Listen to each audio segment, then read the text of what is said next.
kemudian seluruh jajaran yang ada di LPPM, LPM, Fakultas Syariah maupun Tarbiyah, dan seluruh Bapak Ibu, rekan-rekan semuanya yang insya Allah mendapatkan keberkahan pada Zoom kita hari ini. eh Luar biasa sekali di tengah-tengah kegiatan IAIN Takengon, kalau saya tidak salah, hari ini ada AL, eh, program studi PMI ya, Bu Ega ya. Iya, luar biasa. Ini Bu Ega pun menyempatkan di dua Zoom yang langsung aktif gitu kan. Jadi saya juga melihat bagaimana ya kita juga harus ya bisa berbagi waktu, berbagi bersama apa yang bisa kita lakukan, itulah yang harus kita kerjakan. Baik, tanpa mempersingkat waktu, saya sedikit akan share screen ini. eh ini berkaitan, saya bukan artinya menggurui, tapi ini sebagai sharing, sebagai par. Bagaimana par itu sifatnya adalah saya sebagai fasilitator. Jadi ya kita sama-sama belajar di sini dan sama-sama saling ketika nanti ada masukan ataupun ketika ada masalah ataupun ketika ada yang harus kita diskusikan maka harus kita lakukan bersama. Jadi tidak ada sifat menggurui ataupun yang lain sebagainya. Baik, saya izin share screen sebentar.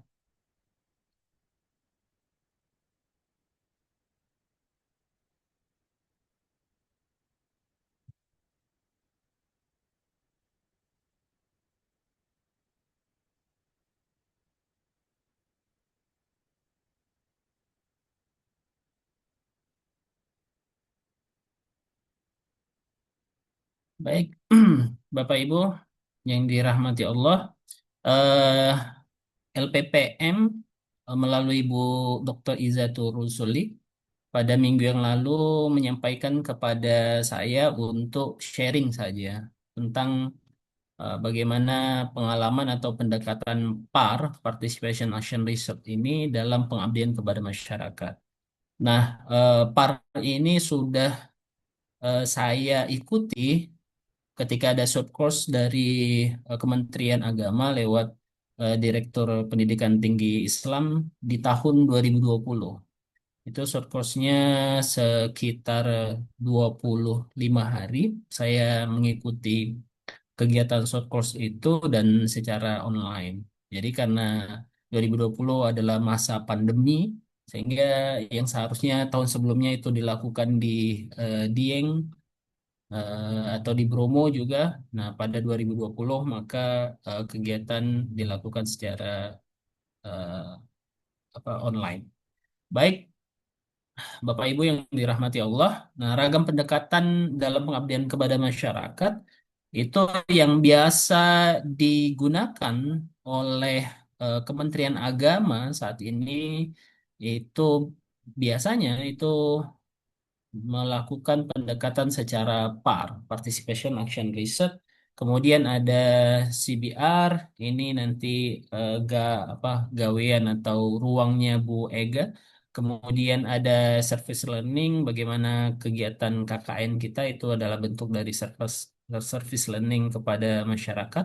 Kemudian ABCD, Asset Based Community Development, ini adalah sebuah pendekatan pengabdian yang berbeda dari ketiganya, di mana ini melihat bahwasannya ada potensi, ada kekuatan yang ada di masyarakat, baik itu SDM maupun SDA-nya yang harus dikelola dengan baik. Ini ada Pak Joni Harnedi yang sangat-sangat paham dengan ABCD ini karena beliau merupakan alumni dari short course ABCD. Baik, nah Bapak Ibu, PAR itu sebenarnya lahir dari sebuah penelitian ataupun sebuah kerangka penelitian dan kemudian juga digunakan sebagai eh, kerangka dalam pengabdian kepada masyarakat. Nah, PAR itu sebenarnya lahir dari kritik terhadap keduanya, di mana PAR atau Participation Action Research itu mengkritik terhadap penelitian-penelitian yang sifatnya konvensional. Nah, artinya ketika penelitian-penelitian dahulu, kampus ataupun universitas itu berada di Menara Gading, terlalu di atas, mereka datang ke masyarakat, hanya menjadikan masyarakat atau orang-orang yang ada di lapangan itu sebagai objek. Jadi tidak menjadikan masyarakat atau komunitas itu sebagai subjeknya. Jadi ya ibarat ada dalam siklus politik itu ada patron and clientnya. Jadi ada siapa yang berkuasa dan siapa yang dikuasai. Nah, jadi itu yang kritik terhadap penelitian-penelitian atau pengabdian pada masa lalu. Kemudian kritik terhadap pengabdian yang juga bersifat konvensional. Nah, ini tadi terlalu paternalistik, artinya terlalu ada patron klien, ada tinggi, ada yang kita sebagai dosen yang paham, yang ahli, kemudian masyarakat itu tidak memiliki keahlian apapun. Kemudian komunitas itu hanya ya sebagai sebuah penerima bantuan. Nah, tokohnya ada Kurt Lewin, di mana dia menyampaikan bahwasannya eh, ketika dulu tidak ada no research without action dan no action without research. Jadi ya tidak ada riset tanpa aksi dan tidak ada aksi tanpa riset. Ini yang menjadi sebuah proses awal nanti kita berbicara tentang PAR. Jadi ada aksi-aksi yang dilakukan oleh masyarakat itu sendiri. Nah, jadi aksi yang dilakukan atau tindakan yang dilakukan masyarakat terhadap eh, pengekangan ataupun pelabelan ataupun diskriminasi yang dilakukan secara sistem maupun dilakukan oleh masyarakat sehingga mereka menyadari timbul kesadaran untuk melakukan sebuah aksi-aksi. Nah, kemudian ada Orlando Falsborda dan Paul Freire. Di itu kemudian membuat sebuah antitesis dengan melakukan ataupun memberikan sebuah partisipasi partisipatori, artinya bahwasanya tindakan riset atau aksi tindakan itu harus ada ya partisipasi juga yang dilakukan. Jadi tidak satu arah dia. Nah, jadi riset bukan sekedar mengetahui realitas tapi menjadi alat membebaskan dan member.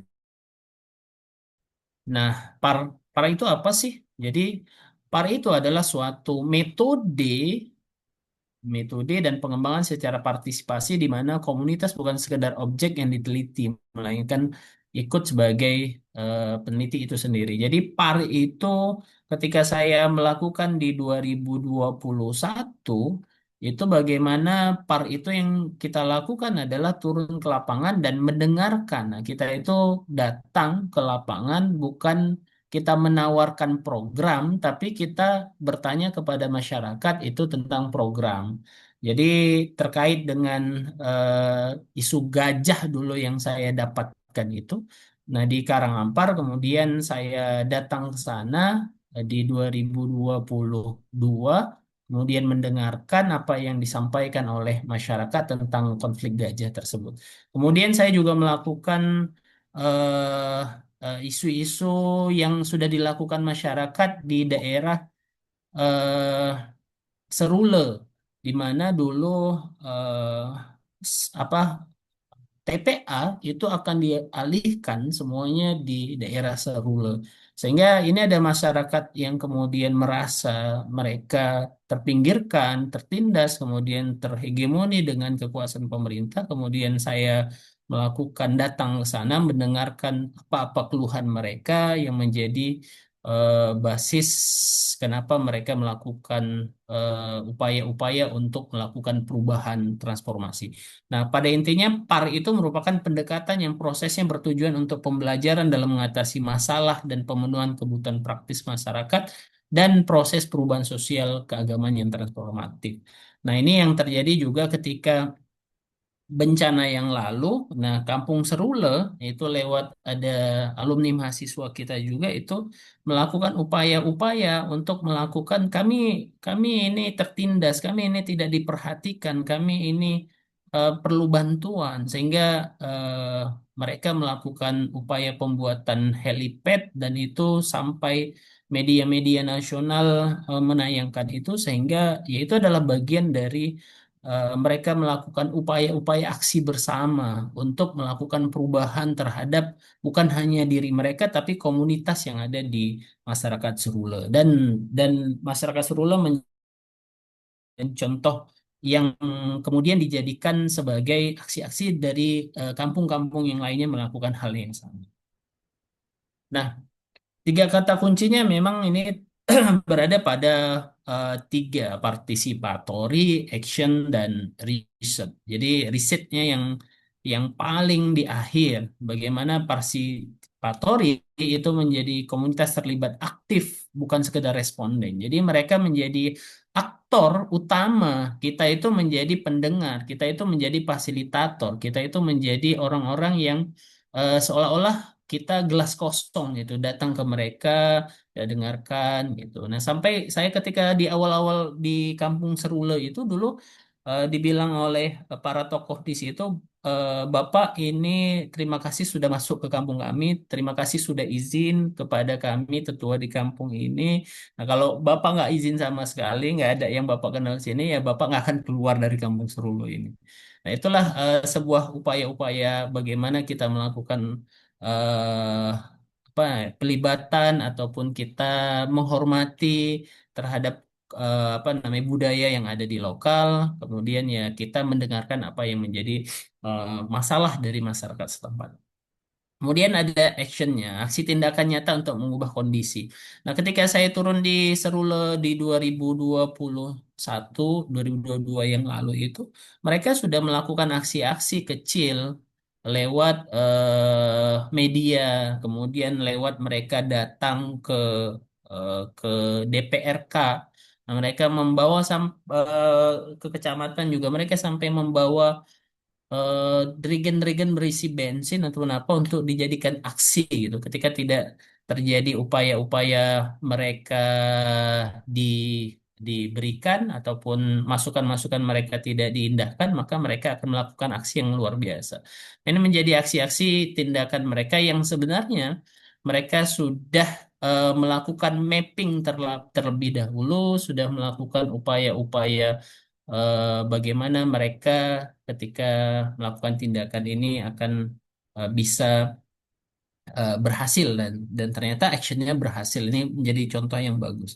Nah, kemudian riset. Nah, kita datang melakukan riset tersebut, prosesnya sistematis. Kemudian bagaimana kita melihat bahwasanya ya masyarakat itu ternyata pintar gitu. Masyarakat di tingkat bawah itu sebenarnya pandai semuanya. Masyarakat itu punya cara mereka mengatasi masalahnya sendiri. Nah, jadi kita kemudian hanya mendengarkan, kemudian melakukan aksi-aksi yang yang sifatnya bukan bukan kita melakukan upaya mendorong mereka, tapi ya kita memberikan apa secara legalnya seperti ini, secara hukumnya seperti ini, secara baiknya seperti ini, tidak melakukan aksi-aksi yang anarkis seperti Nah, kemudian pemberdayaan harus mengupayakan tiga dimensi, pemenuhan kebutuhan terhadap masalah yang ada di masyarakat, kemudian pengetahuan dan proses perubahan sosial keagamaan. Nah, ini yang saya lakukan ketika melakukan upaya bagaimana Kemenak itu kan suka tentang sosial keberagamaan. Jadi riset-riset kita karena kita di Kemenak itu pasti harus punya ruh terhadap sosial keagamaan atau sosial keberagamaan. Jadi riset yang saya mulai dari 2016 itu tentang kondisi keagamaan di Aceh Tengah, kemudian ada di 2022, kemudian ada di 2023. Nah, itu tentang bagaimana kondisi beragama di Aceh Tengah yang secara faktanya di lapangan itu sangat-sangat kondusif, tapi ada kerikil-kerikil kecil yang itu kita ketahui yang itu kita ketahui untuk kita jadikan sebagai sebuah rekomendasi kepada pemerintah. Nah, itu yang pentingnya. Nah, langkah-langkah dalam PAR itu seperti buku Bapak Agus Apandi, itu seorang tokoh PAR yang ada di Win Surabaya.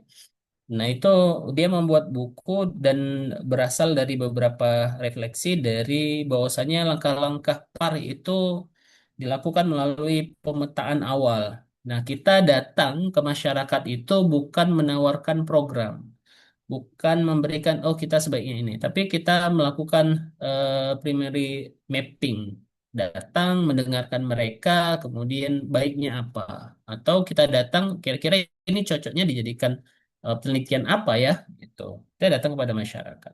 Kemudian yang paling penting adalah membangun trust. Nah, trust ini yang saya sampaikan tadi di awal bahwasanya kalau kita tidak dipercaya oleh masyarakat, nah mereka tidak akan memberikan ya katakan apa namanya data maupun ya masalah yang ada di masyarakat. Jadi trust yang harus kita bangun. Kebanyakan penelitian-penelitian kita atau pengabdian kita ya kita sudah punya grand design-nya ya masyarakat tinggal menerimanya saja. Nah, ini yang harus dibalik kalau di eh, pendekatan PAR ini. Nah, kemudian bagaimana kita melakukan agenda riset? Nah, ini kita masih merencanakan agenda-agenda riset untuk perubahan sosial. Ketika saya di 2021 itu, agenda riset untuk perubahan sosial itu, ya bagaimana masyarakat itu benar-benar eh, tahu bahwasanya ketika sampah itu masuk ke kampung Serule, apa dampaknya. Kemudian mereka juga sudah mengetahui, sudah belajar terlebih dahulu dan kita mendengarkan saja. Kemudian sampai-sampai kepada kebijakan, siapa yang punya andil besar dalam penentuan kebijakan ini, mereka semua sudah fix ataupun sudah sangat familiar dengan agenda-agenda riset maupun aksi yang akan dilakukan. Kemudian pemetaan partisipatif. Nah, mapping ini bisa kita lakukan. Kalau sekarang ini kajiannya adalah kajian tentang disaster management atau manajemen bencana. Nah, ini banyak sekali upaya-upaya yang bisa kita lakukan untuk melihat bahwasannya ini bisa dijadikan sebagai sebuah riset ataupun pengabdian kepada masyarakat di mana ya bencana itu bisa menjadi iktibar bagi kita untuk kita melakukan proses perubahan yang lebih baik gitu. Di 2018 kalau saya tidak salah itu dengan Pak Joni itu melakukan bagaimana ekowisata dan punya potensi siaga bencana gitu. Nah, jadi bahwasanya potensi-potensi bencana di sekitaran kawasan Danau Tawar itu dengan aliran das sungainya maupun hulu dan hilirnya itu punya potensi di sekitar eh, daerah-daerah dan kita sampai kepada kampung di lupa itu apa Toweren sebelum Toweren itu apa itu ya kita sampai ke air terjun yang ada di dalam sana untuk melihat. Nah, ini punya potensi air terjun, tapi kemudian ini ya punya potensi bagaimana air ini bisa sewaktu-waktu, karena ada dua tingkat ya. Jadi tingkat bawah itu air terjun yang kecil, tapi di tingkat atasnya lagi masyarakat sampaikan bahwa soalnya ini lebih besar lagi Pak katanya. Dan di sana ibarat seperti ceruk ada kubangan besar, nah itu sewaktu-waktu bisa bisa jatuh, tapi itu tidak pernah terjadi sama sekali. Dan ketika tahun yang lalu kita perhatikan bahwasanya kita rasakan bersama bahwasanya Kampung Toiren itu ya terdampak bencana yang cukup parah dengan adanya apa bencana hidrometeorologi kemarin. Nah, kemudian ya apa yang kita lakukan ya merumuskan masalah mendasarnya. Kira-kira apa yang harus kita lakukan setelah ini gitu. Masyarakat kita minta apa sih masyarakat yang inginkan gitu. Bukan kita yang menawarkan, tapi masyarakat yang menginginkan. Nah, itu dalam dalam riset-riset PAR. Baru kemudian kita menyusun strategi gerakan, kemudian melakukan pengorganisasiannya. Organisasi masyarakat ini kalau dulu kita ekowisata itu kita bangun Pokdarwisnya, kemudian ya kalau sekarang kita bangun ya bagaimana komunitas siaga bencananya atau bukan komunitas tapi ya bagaimana komunitas rekonstruksinya termasuk kemarin teman-teman dari rekan-rekan semuanya yang sangat punya andil besar dalam upaya-upaya eh, pemberian bantuan terhadap masyarakat khususnya di Kabupaten Aceh Tengah. Saya apresiasi yang sangat luar biasa itu. Kemudian melakukan aksi perubahan. Nah, aksi perubahan ini berkaitan dengan bagaimana ke depannya ini kan terus setiap hari di Takengon saya juga mendapatkan informasi terus hujan, terus banjir, terus kemudian pendangkalan. Nah, ini yang air itu ya langsung eh, langsung terus. Dan jadi apa yang harus dilakukan, aksi-aksi apa yang harus dilakukan. Nah, ini agar kita atau masyarakat itu tidak terdampak lagi dengan ini. Kemudian ya membangun pusat-pusat edukasi, refleksi, dan meluaskan skala gerakan dan dukungan. Nah, gerakan-gerakan yang dilakukan kalau kita berbicara masalah lingkungan, kemudian masalah disaster, ini yang kita lakukan dulu ketika teman-teman kita mendapatkan informasi dari Kebergayu itu, maka ketika jaringan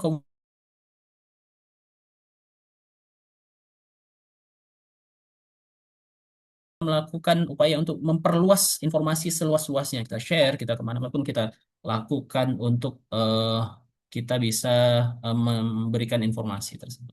Nah, siklus PAR itu ada 5. Bagaimana kita mengetahui kondisi real yang ada di masyarakat ini, itu bisa kita jadikan sebuah konsep untuk perencanaan pengabdian ataupun penelitian kita nantinya. Kemudian eh, to understand bagaimana kita memahami problem yang ada di komunitas atau masyarakat sekarang, kemudian to plan bagaimana merencanakan pemecahan masalah, kemudian actionnya, kemudian reflectionnya. Nah, eh, langkah PAR dalam pengabdian itu yang saya sampaikan tadi ya, kenali bersama apa masalah yang dihadapi komunitas, siapa yang terdampak, apa akar masalahnya, kemudian yang kedua rencanakan bersama. Jadi bersama-sama kita melakukan upaya-upaya untuk melakukan ya kegiatan yang bersama, kemudian bertindak bersama, kemudian refleksi bersama apa yang berhasil, apa yang tidak, dan apa yang dilakukan. Kalau saya kemarin sempat komunikasi dengan teman-teman yang ada di sana, bisa nggak kira-kira ini masyarakat membutuhkan untuk sawah-sawahnya sudah terkubur atau terpendam itu ekskavator apa dilakukan upaya untuk melakukan pembuatan cetak sawah baru atau apa itu sedang dicari tapi itu multi years ya dan par ini memang tidak bisa dilakukan dalam 1 2 hari 2 bulan 3 bulan tapi langkah dalam par ini dalam pengabdian itu harus dilakukan dalam bisa berbulan-bulan ataupun bertahun-tahun. Nah, kalau kita melihat strategi pemberdayaan berbasis potensi lokal yang ada di Aceh Tengah, Aceh Tengah itu punya potensi yang sangat luar biasa untuk kita riset. Jadi kalau saya bisa membahasakan, Aceh itu punya banyak sekali potensi-potensi untuk kita riset maupun kita lakukan pengabdian. Nah, yang terutama itu potensi alam. Nah, kita punya kopi, kita punya danau, kita punya hutan, kita punya hutan ekowisata, kita punya, nah ini disaster tadi, bencana. Nah, ini yang terus-menerus akan menjadi untuk dilakukan upaya penelitian maupun pengabdian. Kemudian potensi budaya, kita punya musik, kita punya tarian saman, kita punya didong, kita punya sastra, kita punya kerawang yang itu belum dilakukan upaya-upaya pemberdayaan yang partisipatif dan untuk transformatif. Jadi kalau kita apa namanya tidak melakukan upaya-upaya untuk melakukan penelitian maupun pengabdian dalam menjaga potensi budaya kita, maka ya itu akan hilang begitu saja. Kemudian ada pengetahuan lokal, bagaimana apa pertanian tradisional di Gayo, pengobatan herbal, kearifan lokal, termasuk juga mengaruh.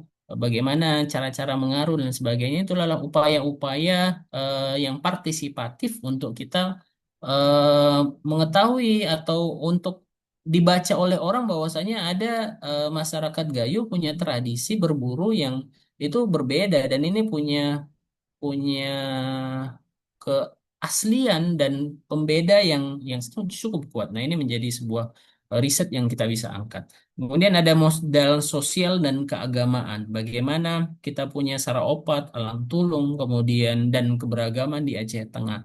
Ini bisa dijadikan sebagai sebuah potensi dalam riset-riset maupun pengabdian kita. Nah, ini adalah empat potensi ataupun potensi-potensi lainnya nanti silahkan Bapak Ibu berikan masukan.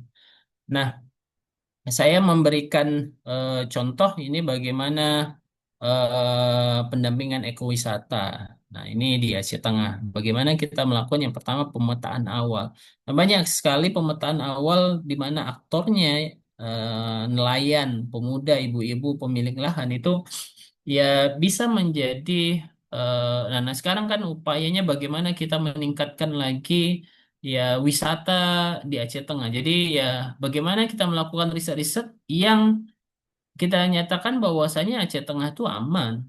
Potensi bahayanya ya relatif sudah bisa diatasi gitu. Jadi ya kita harus melakukan upaya-upaya riset tersebut. Jadi orang percaya untuk datang lagi ke Aceh Tengah. Kemudian bagaimana dominasi investor luar, nah itu ya itu bisa kita lakukan ataupun bisa kita stop bagaimana dominasi investasi luar biar tetap terjaga ekosistem di Danau Toba. Kemudian perencanaan partisipatifnya, bagaimana kita desain paket wisata oleh warga. Nah, yang terjadi adalah kalau saya perhatikan ya di Aceh Tengah itu di sekitar danau ya siapa yang pemilik wisata ya ataupun siapa yang punya tempat wisata ya mereka yang akan mendapatkan keuntungan, tapi tidak ada bagi hasil terhadap masyarakat setempat gitu atau yang punya orang apa namanya punya orang apa namanya kebayakan tapi dia tinggal di kebayakan tapi kemudian dia punya investasi di sekitar danau jadi masyarakat-masyarakat di situ hanya eh, em, apa mendapatkan dampaknya saja tapi tidak mendapatkan hasilnya. Nah, jadi ya harus ada aturan bagi hasil dalam zonasi berbasis kesepakatan tersebut. Nah, ini untuk melakukan upaya-upaya bersama. Kemudian aksi bersama bagaimana membuat komunitas-komunitas yang diharuskan sekarang ya bagaimana kita memperkenalkan lagi, bagaimana menguatkan lagi bahwasanya potensi Aceh Tengah itu sangat kaya dan jauh dari bencana gitu. Nah, refleksinya bagaimana standar layanan milik komunitas dan dana bersama untuk konservasi danau. Nah, ini yang jarang terjadi. Bagaimana konservasi danau dari hasil keuntungan yang didapatkan oleh para pemilik usaha itu tidak dilakukan untuk melakukan kegiatan-kegiatan konservasi di danau. Nah, itu bisa dijadikan. Nah, keberhasilannya bagaimana perubahan peran komunitas yang transformatif, kemudian ada pemberdayaan terpenuhi, kemudian kesadaran kritis dan adanya kemandirian organisasi dan studi ataupun gerakan terus berkelanjutan. Jadi tidak terputus hanya pada saat kita menerima bantuan, tapi mereka akan melakukan upaya-upaya mandiri untuk terus melakukan ya menjaga Aceh Tengah itu agar lebih baik, kondusif, kemudian pariwisata pariwisata tetap jalan dan sebagainya. Jadi tetap eh, keberlanjutan. Baik, itu saja. Terima kasih. Saya kembalikan kepada moderator. Assalamualaikum warahmatullahi wabarakatuh. Waalaikumsalam warahmatullahi wabarakatuh. Masya Allah, terima kasih Pak Sutris atas materinya yang sangat luar biasa. Untuk selanjutnya kita ke pembicara selanjutnya. Nanti setelah itu baru kita buka sesi tanya jawab ya Bapak Ibu ya. Baik, sudah bergabung dengan kita juga Ibu Ega Gradini MSc dengan segala eh, pengalaman yang sangat luar biasa tentunya ya Bu Ega ya. Baik, kami berikan waktu kepada Ibu, silakan Bu. Iya, baik. Assalamualaikum warahmatullahi wabarakatuh. Bapak, Ibu Waalaikumsalam. semuanya, selamat pagi di pagi yang cerah ini, yang kemungkinan siang hujan. Ya, semoga kita semua dikaruniakan Allah kesehatan, keberkahan, dan kemudahan dalam beraktivitas. Jadi, kalau tadi sudah dengar penjelasan Pak Sutris sudah sangat teoritis sekali itu, dan banyak juga tentang praktek yang pernah beliau laksanakan. Di sini saya akan lanjutkan saja dengan CBR, ya, atau kita kenal juga dengan CBPR. Tapi sebelumnya izinkan saya share screen dulu ya Bapak Ibu ya. Bentar ya. Nah, jadi Bapak Ibu di sini nanti kalau kita bicara teoritisnya itu memang seperti Pak Sutri sampaikan tadi kita harus ikut eh, short course. Kami ikut short course dulu eh, berempat kalau bertiga ya Pak Sutri ya kalau nggak salah ya. Dan masing-masing kita nggak sekalian. Dan bahannya itu banyak sekali teorinya banyak sekali dan mumet sekali belum lagi dengan tools-toolsnya. Nah, jadi teman-teman di UIN Sunan Ampel itu yang melakukan metodologi pengabdian ini pertama kali dan teman-teman di UIN Sunan Kalijaga. Jadi mereka sudah buat ada 4 metode pengabdian kepada masyarakat yang bisa dibilang sudah dibakukan lah untuk dilaksanakan oleh dosen-dosen di sana. Dan sudah lengkap dengan toolsnya, best practice-nya seperti apa gitu, itu udah lengkap semua.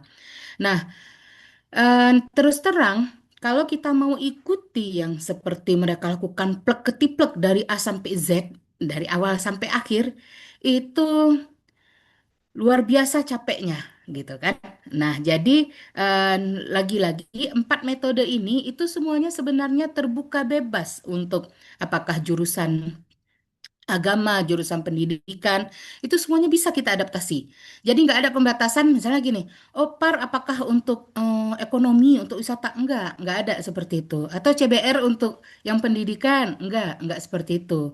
Ya, cuma keterbatasan ilmu yang saya miliki ini saya baru praktekkan hanya di bidang-bidang yang sesuai dengan saya saja, yaitu bidang pendidikan. Tuh, kalau tadi Pak Sutris lebih ke em, tadi ada yang wisata dan resolusi konflik, ya kan? Penyelesaian masalah-masalah dan isu sosial, ya. Jadi sebentar saya share dulu Bapak Ibu. Nah, jadi apa yang sudah kami laksanakan itu eh, bisa terbilang masih sangat sederhana. Nah, di sini nanti saya akan share mengenai apa yang pernah kami lakukan. Sebentar ya. Wih, udah nomor 4 aja nih.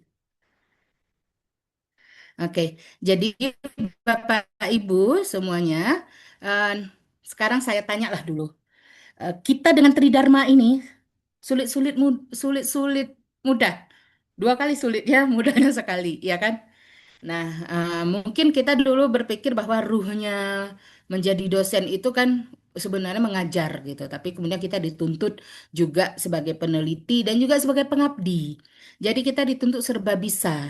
Nah, tuntutan serba bisa ini seringkali melahirkan karya-karya yang ala kadar. Apa maksud ala kadar? Yang penting lolos BKD. Kan gitu kan? Ya, yang penting kita lolos BKD aja. Pokoknya setiap semester kegiatan kita tuh cuma mikir, ya apa yang mau kemasukkan ke BKD? Jujur aja, kan begitu kan? Nah, apa yang mau kemasukkan ke BKD? Nanti ujung-ujungnya kalau nggak ada ide, kita suka recycle. Recycle apa? Katakanlah buat book chapter atau buat buat modul ajar gitu ya, buat modul untuk ngajar gitu-gitu aja. Nah, sebenarnya ada tawaran-tawaran yang di luar sana itu sudah biasa dilakukan, tapi di kita tidak biasa. Salah satunya apa? Itulah CBR ini. Ya, kalau sekarang malah dia udah berkembang menjadi CBPR dan CBPAR. Jadi CBR digabung sama PAR yang tadi Pak Sutri sampaikan. Nah, 2 metode itu bergabung. Tapi ini yang saya paparkan hari ini kita kasih yang dasarnya saja.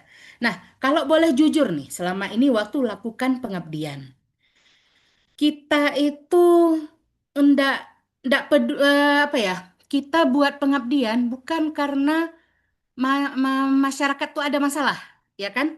Kita yang punya masalah kan? Apa masalah kita? Nggak ada laporan BKD untuk pengabdian, kan gitu.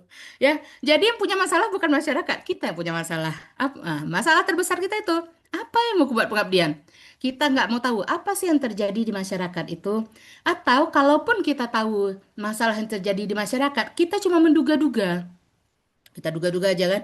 Ini di kampung tuh kayaknya ibu-ibunya kurang tuh ngajinya. Yaudah kita ngajar ngaji gitu, ya kan? Yang penting kita ada laporan. Nah, gitu. Nah, kalau boleh jujur kan itu yang terjadi. Atau seringkali kita bukan buat program pengabdian sendiri. Ini kawan-kawan di LPPM jangan marah ya. Nah, tiba-tiba kita buat program pengabdian sendiri. Program pengabdiannya adalah membentuk desa binaan misalnya tentang apa, gitu kan? Sebelum kita turun ke desa, kita sudah punya program itu. Artinya apa? Program itu top down. Jadi ditentukan oleh kampus itu, tapi pernahkah kita benar-benar menggali kebutuhan masyarakat? Nah, masalah di masyarakat itu banyak sekali, apalagi di Aceh Tengah, ya kan? Banyak sekali masalah. Katakanlah ada 5 masalah, mana yang paling urgent, yang menjadi prioritas untuk diselesaikan? Mana yang mereka tidak bisa selesaikan sendiri? Nah, mana yang harus ada keterlibatan kita? Kenapa? Karena seringkali kita bisa mendeteksi masalah di masyarakat, tapi sebenarnya masalah itu udah bisa mereka selesaikan sendiri. Nah, atau lebih parahnya, kedatangan kita cuma nambah-nambah masalah. Bapak Ibu kalau boleh jujur, saya juga dulunya sebelum di LPM itu juga di LPPM bantu-bantu untuk melaksanakan KKN. Nah, sebelumnya kami sering kan pemetaan itu ke kampung-kampung. Rata-rata kita mengalami masalah di mana? Banyak kampung yang tidak terima mahasiswa KKN. Bukan tidak terima mahasiswa KKN dari kita, enggak. Kenapa? Karena mereka menganggap datangnya mahasiswa KKN itu hanya untuk nambah masalah baru. Gitu. Jadi enggak ada yang perlu dilakukan oleh mahasiswa KKN kita ke situ. Dan itu fenomena itu terjadi seluruh Indonesia. Bapak Ibu kalau buka-buka thread, ya buka-buka thread atau buka-buka di Twitter, itu coba kasih kata kunci KKN. Nah, banyak sekali komen dari masyarakat. Untuk apa sih program ini masih dilaksanakan? Kalau cuma untuk bikin-bikin plang nama jalan, nah gitu kan. Kalau cuma untuk senam-senam 2 minggu sekali, nah seperti itu. Nah itu sering kenapa hal itu terjadi? Karena kita tidak pernah benar-benar terjun ke masyarakat, nggak pernah. Nah, kemudian ada kesenjangan, itu dia nih masalah terbesar kita. Ada kesenjangan antara hasil penelitian dengan kebutuhan masyarakat. Jadi apa yang cerita kita kan suka ya nulis-nulis artikel tentang cerita penelitian, cerita hasil penelitian kita menyatakan seperti ini, misalnya gitu. Kebutuhan masyarakat ternyata tidak seperti itu, ya. Akibatnya apa? Banyak program tuh nggak berkelanjutan, berhenti habis kegiatan selesai. Jujur aja nih, kalau kita bikin eh, pengabdian pada masyarakat di satu kelompok masyarakat, selesai sampai di situ aja. Selesai sampai di situ aja maksudnya selesai mana? Selesai sampai kita dapat laporan. Kita yang penting dapat bukti, dapat surat, ya kan? Untuk kita lampirkan nanti ke laporan BKD kita. Akhirnya udah gitu aja. Jadi kalau dalam POV masyarakat, kedatangan kita itu nggak kasih dampak gitu. Kedatangan, jadi itu lagi balik lagi kayak yang pertama. Sebenarnya siapa yang punya masalah? Bukan masyarakat punya masalah ujung-ujungnya. Kita sebagai dosen yang punya masalah. Nah, tapi kalau kita tinjau lagi dalam pengabdian itu, maka CBR itu ada solusi integratif. Solusi integratifnya ya antara penelitian dengan pengabdian. Nah, R di situ adalah research. Jadi, kalau kita lihat ke teori dasarnya, CBR ini dan par tadi yang disampaikan Pak Sutris, par dan CBR ini maupun perkawinan keduanya, jadi CBPR atau CBPAR. Nah, itu sejatinya bukanlah pengabdian kepada masyarakat, tapi sejatinya adalah penelitian. Nah, ini tadi yang saya sebut sebagai solusi integratif. Kalau POV dosen nih, kapan lagi kita bisa kerjakan? Bapak Ibu sekarang kita ada dua pilihan. Biasanya kan kita gini ya, kerjakan penelitian aja, habis itu kerjakan pengabdian. Banyak kali harus kita kerjakan. Dalam satu semester ada dua, ya 1 tahun ada 4, ya kan? Nah, jatah kita meninggal 10 tahun lagi bisa dipercepat kalau kayak gini caranya kan? Nah, kalau dengan mengerjakan PAR ataupun CBR, kita bisa mengerjakan dua ini sekaligus. Ini dalam POV hematnya dosen. Ya, dalam POV hematnya dosen. Apa maksud dalam POV hematnya dosen? Bapak Ibu, kita bisa lakukan pengabdian sekaligus penelitian, sekali jalan, sekali capek, tapi outputnya banyak. Nah, gitu. Jadi secara sederhana, apa itu sebenarnya PAR? Jadi dia penelitian berbasis komunitas. Tapi sudah sejak tahun 2004 dan 2005 lah mulai trennya di Indonesia, itu juga dijadikan sebagai metode pengabdian, salah satu pengabdian. Jadi pengabdian yang menggabungkan antara pengabdian dengan penelitian. Jadi dia kayak jembatan gitu. Jadi kayak ada jembatan, bisa ada penelitian di dalamnya, tapi sambilan kita melakukan pengabdian.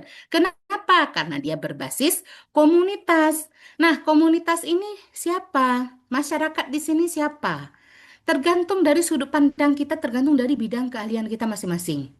Jadi misalnya Bapak Ibu misalnya teman-teman di jurusan agama gitu ya. Bapak Ibu bisa mengambil komunitasnya adalah masyarakat desa, misalnya gitu. Boleh.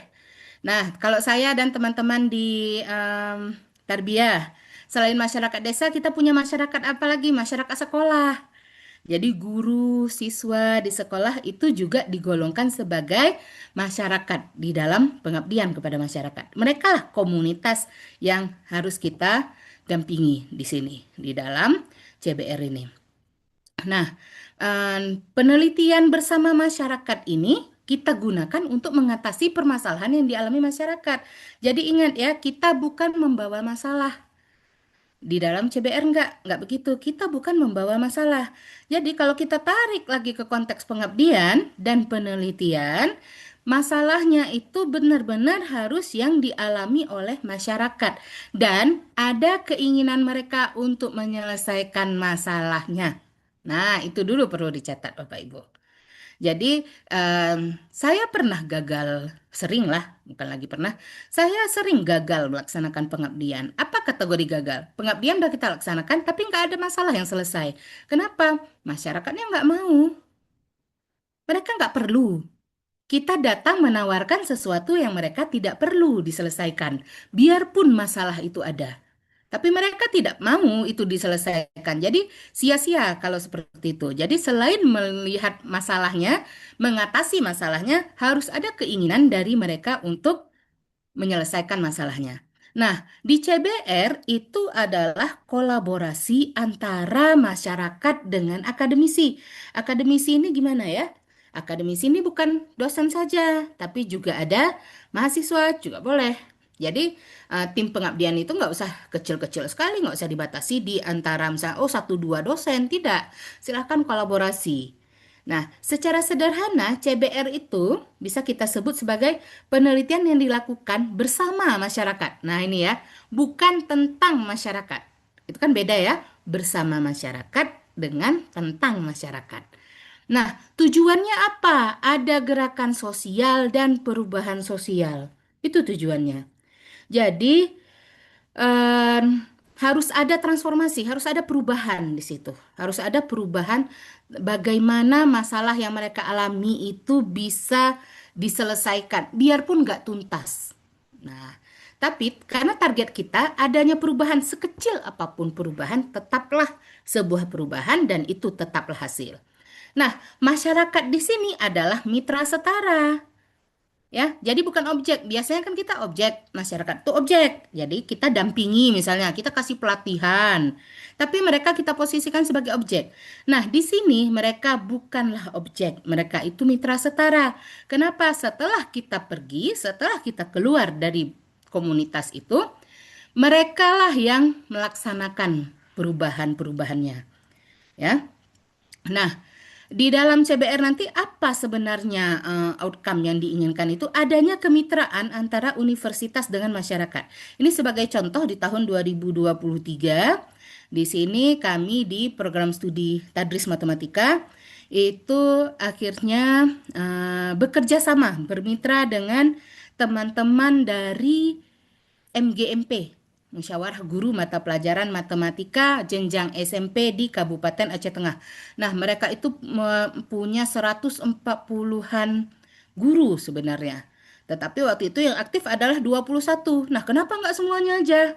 Gitu kan, kita bilang kan, kenapa nggak semuanya aja? Lagi-lagi, mereka kita posisikan sebagai mitra setara, co-researcher kita. Jadi, siapa yang ingin berubah dan siapa yang siapa yang mengalami masalah, bukan ingin mengalami ya. Siapa yang mengalami masalah dan siapa yang ingin menyelesaikan masalah tersebut. Nah, itulah yang akhirnya kita jadikan sebagai mitra pengabdian kita. Yang akhirnya kemudian melahirkan sebuah kemitraan dengan mereka, gitu ya. Nah, nanti saya cerita dikit-dikit tentang itu, tapi sebelumnya kita lihat lagi bagaimana CBR itu. Tadi saya bilang CBR itu kan penelitian. Nah, kalau CBR dipandang sebagai pengabdian, bagaimana caranya? Nah, jadi sejak awal CBR itu memang bukan penelitian murni. Bukan penelitian yang mana, oh ayo kita teliti ada masalah di masyarakat A atau di komunitas A. Tidak. Tapi CBR itu adalah jembatan antara penelitian dan pengabdian. Jadi, dijoin dia. Kalau Bapak Ibu melaksanakan pengabdian dengan metode CBR, itu sekalian kita meneliti. Sambilan kita mengabdi, kita melakukan penelitian. Nah, ini yang saya bilang tadi sebagai paket hemat. Ya, paket hemat kalau kita dosen, kalau saya semenjak kenal CBR emang udah malas ke bidang ke metode lain gitu karena di sini saya bisa hasilkan outputnya nanti saya bisa hasilkan artikel pengabdian, artikel penelitian. Jadi sekali jalan kita bisa ngambil data, kita bisa lakukan pengabdian. Itu sekali jalan. Nah, jadi kalau kita tarik ke konteks pengabdian kepada masyarakat, maka ini adalah penggabungan, dilebur. Biasanya penelitian satu kegiatan, pengabdian satu kegiatan, ini dilebur. Pengabdian jadi proses penelitian, ya kan? Penelitian digunakan jadi alat untuk memberdayakan masyarakat. Jadi artinya apa? Waktu kita lakukan pengabdian, kita ngumpulin data, kita menganalisis masalah, kita menganalisis datanya, dan kita menghasilkan pengetahuan. Nah, sebaliknya juga, waktu kita melakukan penelitian, ya, kita melakukan intervensi untuk menyelesaikan masalah dan kita menghasilkan dampak nyata. Nah, makanya CBR ini disebut juga dengan pendekatan pengabdian yang berbasis riset yang kuat. Belakangan itu berkembang, tadi yang saya sampaikan, berkembang menjadi CBPR, Community Based Participatory Research, ya, dan CBPAR. Jadi digabungkan yang tadi disampaikan Pak Sutris kan PAR, ya, digabungkan dengan CBR menjadi CBPR atau CBPAR. Nah, gitu ya. Nah, apa yang bedakan dia dengan pengabdian konvensional yang biasanya kita lakukan tuh? Kalau konvensional tuh dia top down, tadi kita yang tentukan, kita yang punya masalah, bukan masyarakat. Tapi kalau CBR dia partisipatif. Kalau di konvensional programnya ditentukan kampus atau ditentukan oleh tim pengabdi, tapi kalau ini co-design. Jadi kita bukan tentuin programnya sendirian Bapak Ibu nanti di CBR. Jadi kalau di metode lain mungkin atau di pengabdian konvensional yang biasanya kita lakukan ini, kita akan menentukan, oh nanti ini kita akan buat pelatihan. Pelatihannya 5 kali pertemuan, ya, 5 kali pertemuan. Materi hari ini, materi hari pertama A, materi hari kedua B. Nah, di CBR tidak, kita merancang itu bersama-sama dengan masyarakat atau komunitas yang kita dampingi. Apakah mereka butuh pelatihan? Belum tentu. Apakah mereka butuh pendampingan? Bisa jadi. Apakah mereka butuh apa ya misalnya? Jangan-jangan mereka butuhnya bukan pelatihan dengan pendampingan, ya. Mereka cuma butuh rembuk, butuh musyawarah. Nah, untuk menyelesaikan masalah yang ada di tempat mereka. Nah, output kegiatannya kalau di konvensional itu kan kita cuma punya outputnya itu ya kegiatannya aja sudah terlaksana, ya kan? Sudah terlaksana, keluarlah surat telah melaksanakan pengabdian kepada masyarakat selama 5 hari, misalnya gitu. Nah, tapi kalau di CBR besar kemungkinan kita akan menghasilkan dampak sosial. Kenapa? Karena kita mendesainnya bersama. Jadi, kalau di pengabdian konvensional, masyarakat itu sebagai objek, ya yang akan menerima semua apa yang kita sampaikan. Tapi kalau di CBR masyarakat itu mitra. Kita belajar dari masyarakat dan masyarakat pun belajar dari kita. Ya, jadi kalau di Indonesia dalam konteks Indonesia CBR itu sangat relevan kita pakai sebagai metode PKM berbasis riset gitu. Nah, kalau kita bicara tentang pelaksanaan CBR, di sini ada 5 prinsip utama. Pertama tuh equity. Ya, itu ada kesetaraan, bukan kesamaan ya. Ada kesetaraan. Kesetaraan antar siapa? Antara kita dengan masyarakat. Antara kita dengan masyarakat seperti apa sebenarnya. Jadi nggak ada pihak yang lebih dominan. Kita posisinya setara atau sejajar. Nah, kalau di pengabdian-pengabdian yang sering kita lakukan, posisi kita kan tinggi. Ya, posisi masyarakat di bawah kita. Nah, hal-hal seperti itu di CBR tidak dibenarkan. Jadi di CBR ini kita tidak boleh mendominasi. Ini memang agak berat nih pada prakteknya. Ngomongnya mudah nih, kesetaraan ya kan. Tapi pada prakteknya adalah bagaimana kita menahan diri untuk tidak menggurui, untuk tidak mengajari, itu ternyata sangat-sangat berat sekali ya, sangat-sangat berat sekali ketika kita berhadapan dengan masyarakat, dengan komunitas yang kita dampingi ini.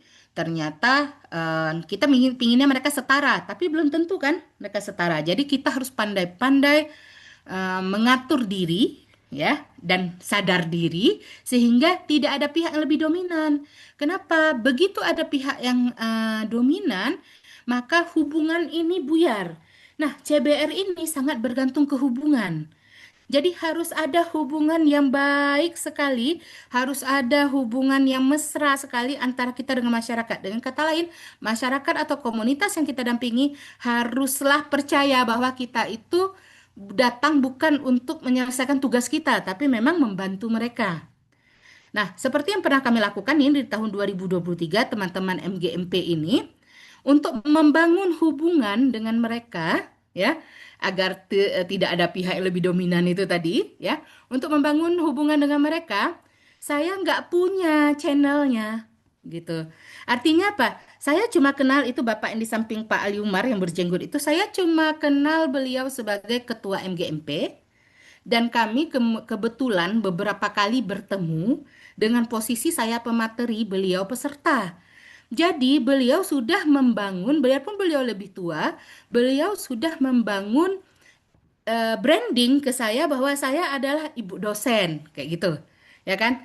Ketika saya bicara dengan beliau terkait dengan masalah itu nggak terbuka.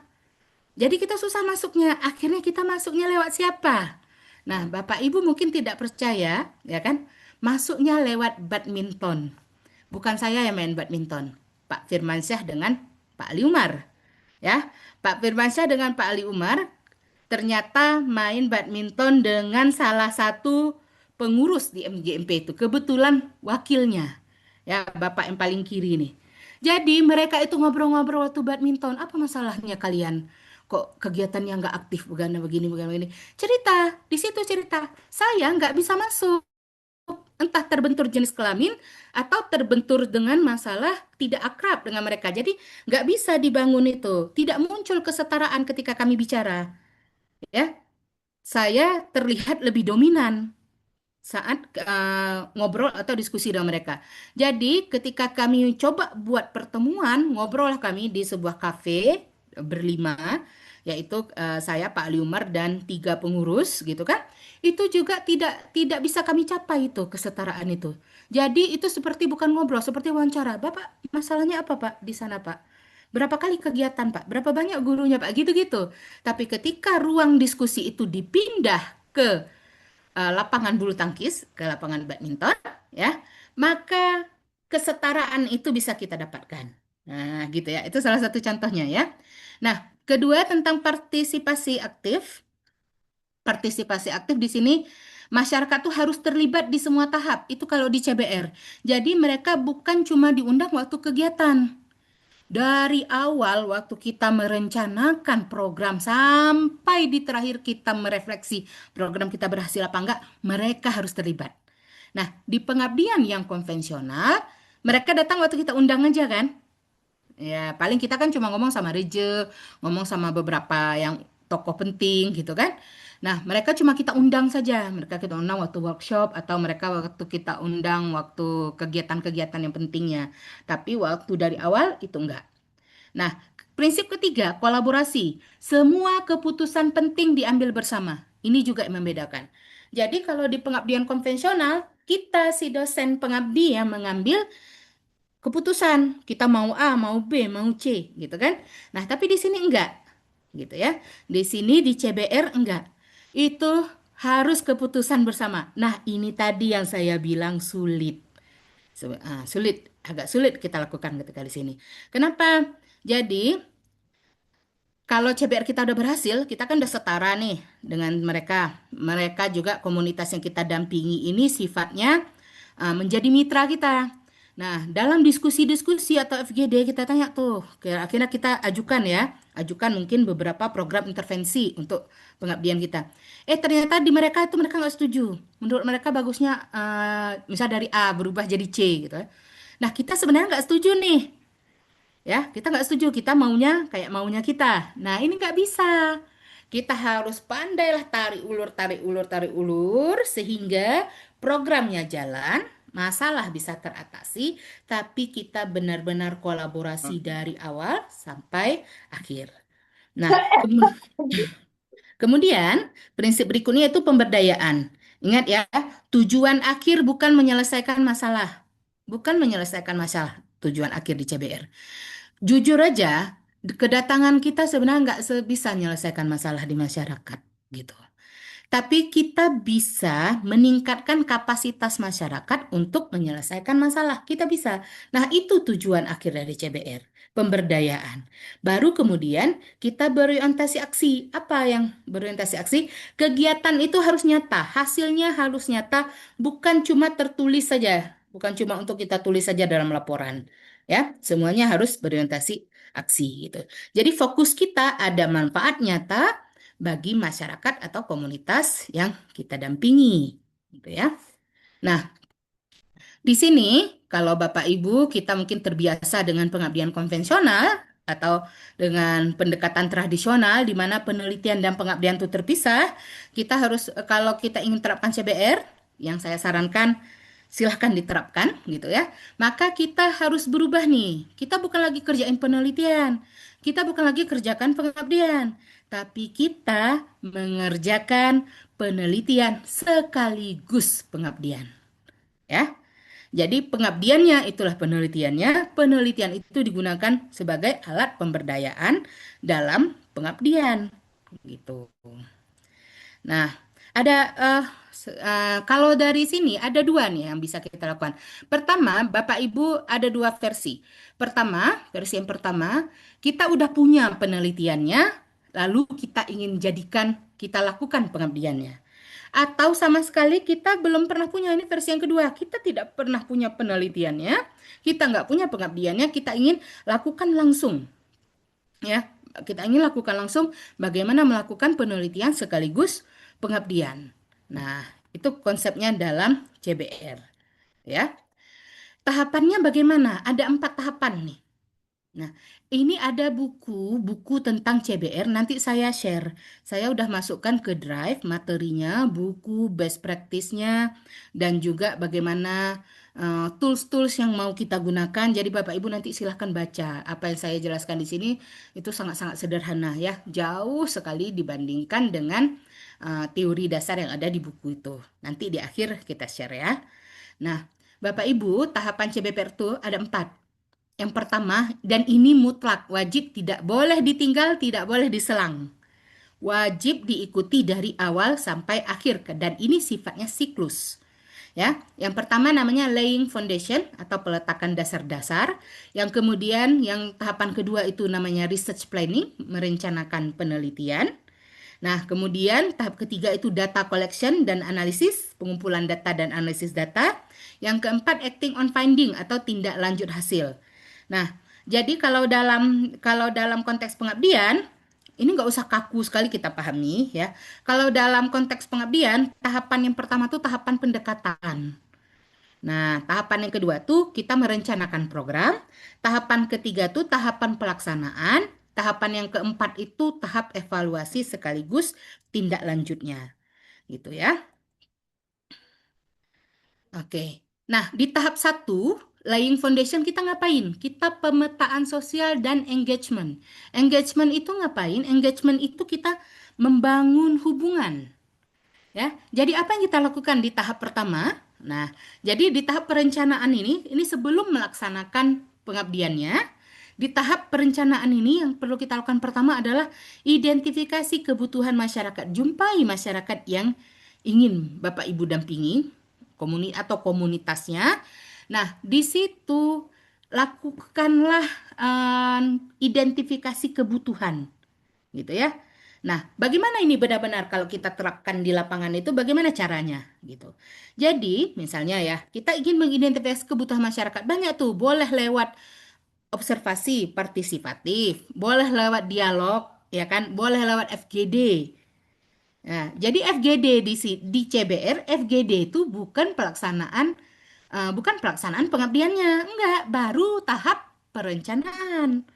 Nah, kita biasa kan habis buat kalau di pengabdian konvensional yang kita lakukan sering-sering dulu tuh, kita undang ya, kita datang ke satu desa, kita bilang kita mau buat ini, kita undang masyarakatnya, kan gitu kan? Lalu kita buat FGD-nya, lalu FGD itulah yang kita lakukan, kita anggap sebagai pengabdian. Tidak, tidak, sama sekali tidak. FGD di CBR itu baru tahap perencanaan. Untuk apa? Untuk mengidentifikasi kebutuhan masyarakat. Untuk membangun trust. Apakah ini salah satu harus dipilih? Tidak. Dalam praktek yang pernah kami lakukan, jadi waktu itu program kami lakukan pengabdian pada masyarakat di Aceh Tengah itu ada 21 guru di komunitasnya di MGMP Matematika SMP. Di situ fokus program yang mau kami kerjakan itu adalah penguatan kemampuan HOTS, Higher Order Thinking Skill dalam pembelajaran matematika, ya kan? Nah, kenapa? Kenapa HOTS? Karena waktu kita ngobrol-ngobrol ke guru, ternyata mereka itu kan dituntut untuk melaksanakan pembelajaran HOTS, tapi mereka sendiri nggak tahu gimana cara melaksanakannya. Dan kemampuan siswa dalam HOTS itu rendah. Nggak usah kemampuan siswa, kemampuan guru memahami soal HOTS juga rendah. Jadi guru itu kesulitan dalam mengajarkannya. Nah, jadi sejak awal program ini memang berbasis kebutuhan komunitas itu, kebutuhan guru-guru MGMP itu. Jadi bukan asumsi, ya, bukan asumsi. Kenapa bukan asumsi? Karena di tahun sebelumnya itu saya sudah melaksanakan penelitian di mana guru-guru itu yang menjadi subjek penelitiannya. Nah, mereka hasil penelitian keluar apa? Guru kesulitan dalam mengajarkan. Maka langkah berikutnya adalah kami membuat pengabdian. Nah, itulah yang kita lakukan di situ. Nah, waktu itu dalam mengidentifikasi kebutuhannya itu kami melakukan apa? Tiga-tiganya nih, dialog komunitas. Kita berdialog, ngobrol-ngobrol ya. Bapak Ibu nggak usah susah-susah mikirnya, oh kita harus cetak spanduk, kita harus bikin ini. Undang mereka misalnya ngopi bareng, ya. Ngopi bareng, habis itu ya dalam ngopi-ngopi, sambil ngopi-ngopi itu disitulah kita ngobrol-ngobrol sama mereka untuk mengidentifikasi kebutuhannya sebenarnya yang bagian mana. Kan masalahnya besar nih. Masalahnya besar. Perlunya yang bagian mana? Gitu kan. Nah, lalu kami lakukan juga observasi. Kami ke sekolah-sekolah, kita lakukan observasi seperti apa pembelajaran di sekolah. Dan terakhir baru kami lakukan FGD. Itu sudah melibatkan seluruhnya 21 guru itu. Nah, perlu beberapa kali. Nah, ini capeknya nih di sini di awal, ya. Capeknya bikin CBR justru di awal, bukan ketika nanti kita bikin pelatihannya. Enggak. Capeknya di CBR justru di awal. Di mana? Membangun trust dan kemitraan ini. Jadi membangun kepercayaan mereka bahwa kita ini berada di perahu yang sama, ya. Kita berada di perahu yang sama mereka, bahwa kita merasa seperti mereka, bahwa kita ingin menyelesaikan masalah mereka, bukan sekedar menyelesaikan kewajiban kita buat untuk laporan BKD, ya. Ini sulit. Itu tadi caranya masing-masing punya tekniknya. Seperti yang saya sampaikan tadi, saya sendiri kesulitan. Kenapa? Saya kesulitan karena saya apa ya? Posisi saya dengan guru-guru itu tidak setara. Bukan tidak setara dalam hal ini sombong ya, maksudnya bilang kita lebih tinggi, bukan. Selama ini saya berinteraksi ke mereka itu peneliti dengan guru atau pemateri dengan guru. Nah, begitu. Jadi saya sulit membangun trust dan kemitraan dengan mereka. Hubungan kami itu kaku sekali. Jadi sudah 3 kali ngobrol itu masih kaku. Akhirnya turunlah teman-teman yang lain, yaitu kebetulan kami itu bertiga ya buat pengabdiannya. Turunlah itu Pak Firmansyah dengan Pak Ali Umar. Nah, mereka berdua main badminton tuh kan dengan beberapa orang di sana. Nah, sambilan main-main badminton, sambilan main badminton itulah akhirnya mereka bisa membangun trust itu. Nah, ini tadi. Jadi kita jangan jadi lone ranger ya istilahnya ya. Udah nggak zaman ini kompetisi. Kita udah nggak zaman loh kompetisi. Misalnya, saya buat pengabdian di desa A, saya si Fulan buat pengabdian di desa B. Ayo rame-rame. Ayo rame-rame, ayo bersama-sama. Karena terkadang ada hal-hal yang kuat di kita, tapi kita juga lemah gitu. Contoh ya, di dalam tim pengabdian kami itu ada 3 orang, saya, Pak Firmansyah, dan saya, Pak Ali Umar, dan Pak Firmansyah bertiga. Ya, saya kuat di soal konsep, saya kuat di instrumen penelitian, saya lemah membangun hubungan. Nah, itu dimasukin oleh siapa? Itu Pak Ali Umar. Nah, Pak Ali Umar yang bertugas basa-basi lah segala macam ya kan. Kemudian saya dan Pak Ali Umar itu lemah dalam soal kesabaran melatih guru-guru itu. Nah, kami itu nggak sabar. Siapa? Kita serahkan itu sama siapa? Ke Pak Firman gitu. Jadi dengan berkolaborasi punya satu tim itu kita bisa saling melengkapi. Bayangkan kalau kerja sendiri. Misalnya nih, saya kerja sendiri. Guru-guru itu eh, ada terutama ya kepala MGMP-nya ya. Nah, itu bapak-bapak, udah tua, laki-laki. Dan saya nggak main badminton sama bapak itu. Saya juga nggak ngopi setiap pagi dengan bapak itu. Jadi ketika kita bicara, sulit masuknya. Nah, jadi teman-teman nanti silakanlah cari tim yang aktif tiga-tiganya. Kadang-kadang tim kita ini pun macam-macam modelnya. Ada yang modelnya, masukkanlah nama saya, kan kayak gitu kan. Nah, tapi kerjanya nggak mau. Nah, ini nggak bisa. Kalau ada yang model masukkan nama saya ada di SK, tapi saya nggak mau kerja, itu nggak bisa dengan CBR. CBR ini capek. Ya, ingat ya, kita ngerjakan dua sekaligus. CBR ini capek untuk dilaksanakan, tapi hasilnya indah. Percayalah sama saya, hasilnya indah. Ya, penelitian jalan, pengabdian jalan. Oke ya. Jadi di tahap pertama ini yang capek kali justru. Ingat kalau di pendekatan lain kayak ABCD atau di SL itu atau di pengabdian apa di pengabdian kita buat, kita kan sukanya survei awal kan. Survei, oh kita lihatlah di situ apa yang perlu kan gitu kan. Oh kita lihatlah di situ masalahnya apa. Kita nggak survei di CBR. Tapi kita menjalin kemitraan, kita membangun trust. Begitu trust terbangun, baru bisa lanjut ke tahap berikutnya. Kalau trust tidak terbangun, tidak bisa lanjut. Saya sudah pernah gagal sekali ketika trust tidak terbangun. Jadi mereka kaku aja. Oh boleh Bu, kapan Ibu rencananya mau kasih pelatihannya? Nah, kayak gitu-gitu aja. Ya, jadi di situ terlihat bukan mereka yang butuh, saya yang butuh. Nah, tapi kalau kita sudah bisa bangun trust dan kemitraannya, kita sudah paham kebutuhan mereka apa, kita paham konteks sosialnya apa, maka kita bisa lanjut ke tahap berikutnya. Jadi kalau tahap ini gagal, nggak bisa lanjut.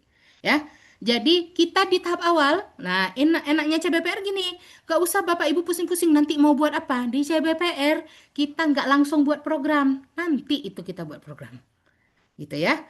Nanti kalau sudah kita buat program, baru kita bisa tentukan. Oh, ini buat pelatihan, berapa lama pelatihannya, berapa banyak. Nah, gitu.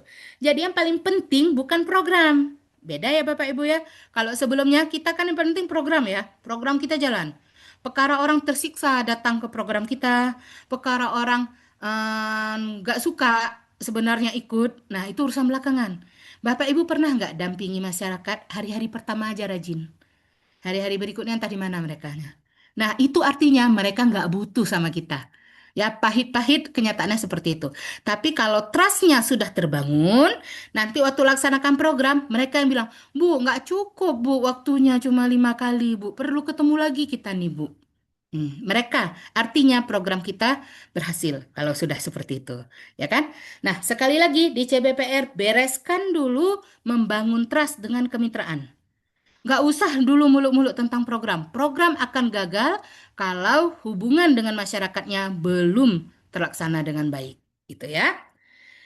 Ah, dan yang paling penting adalah apa? Ada ownership, membangun kepemilikan bersama. Jadi harus disadarkan ini bukan programnya kita. dosen IAIN Takengon. Ini programnya kita bersama, dosen dan masyarakat yang kita dampingi. Ya, seperti pada kejadian kami, ini programnya tim pengabdian dari Prodi TMA dengan teman-teman di MGMP. Jadi itu juga programnya MGMP gitu.